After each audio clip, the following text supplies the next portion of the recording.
Halo teman-teman, jadi di video kali ini kita akan menjelaskan tentang kerangka konseptual laporan keuangan.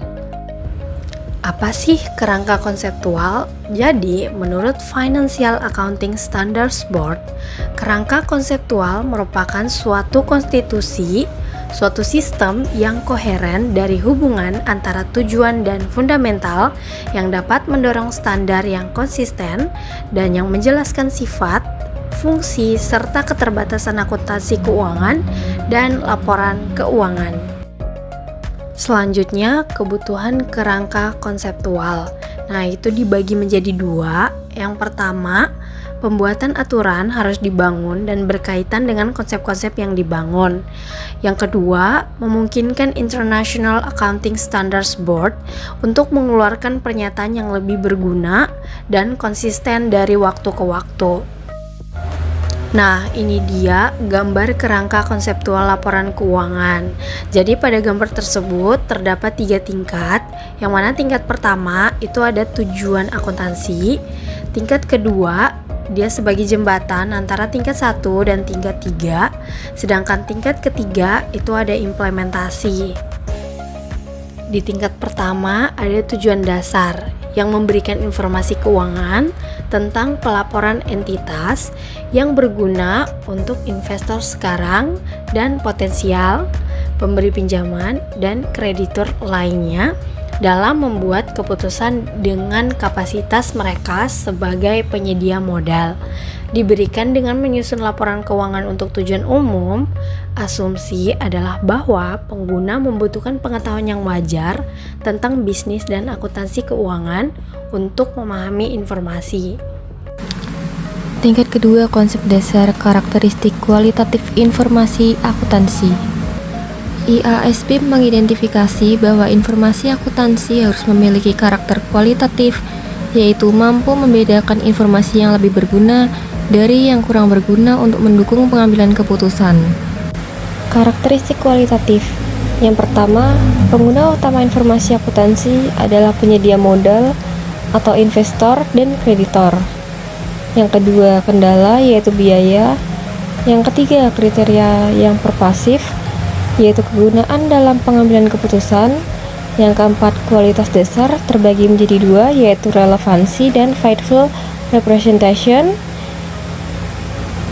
Yang kelima, komponen kualitas dasar terdiri dari nilai prediktif, nilai konfirmasi, materialitas, kelengkapan, netral, dan bebas dari error. Yang keenam, peningkatan kualitas, yaitu terdiri dari dapat dibandingkan, dapat diverifikasi, tepat waktu, dan dapat dipahami.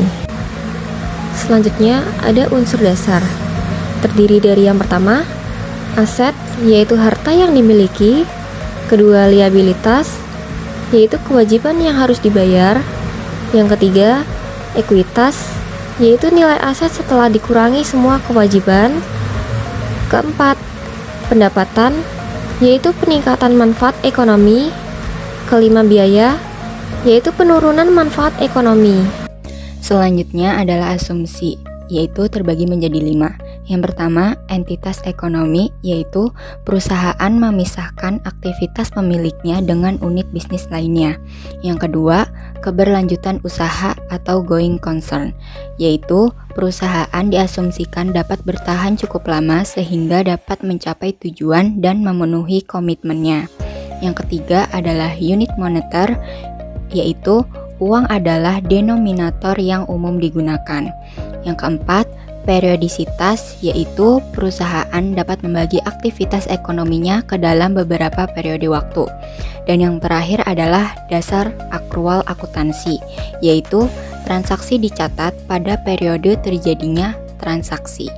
Selanjutnya adalah prinsip-prinsip dasar akuntansi yang terbagi menjadi 4. Yang pertama adalah prinsip-prinsip pengakuan, dan ini terbagi lagi menjadi 2, yaitu yang pertama, biaya perolehan atau historical cost, yaitu harga yang dibayar untuk mendapatkan aset pada saat pembelian.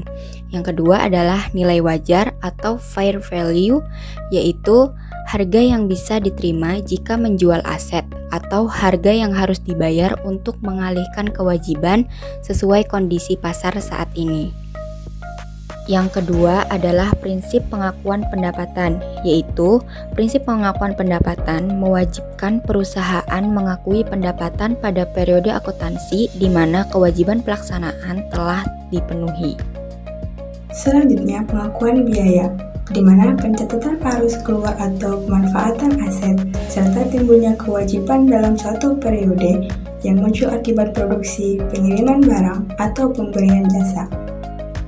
Selanjutnya, pengungkapan penuh, di mana menyajikan informasi yang cukup penting dalam memberikan penilaian atau judgement dan pengambilan keputusan bagi pengguna informasi, di mana biasanya disajikan melalui laporan keuangan, catatan atas laporan keuangan, dan informasi tambahan. Dan selanjutnya, kesimpulan. Kerangka konseptual akuntansi mencakup tujuan laporan keuangan, unsur dasar atau aset, liabilitas, ekuitas, pendapatan, dan biaya, karakteristik kualitatif informasi, dan prinsip pengakuan serta pengukuran. Semua ini berfungsi untuk menghasilkan laporan keuangan yang relevan, andal, mudah dipahami, serta bermanfaat bagi pengguna dalam mengambil keputusan.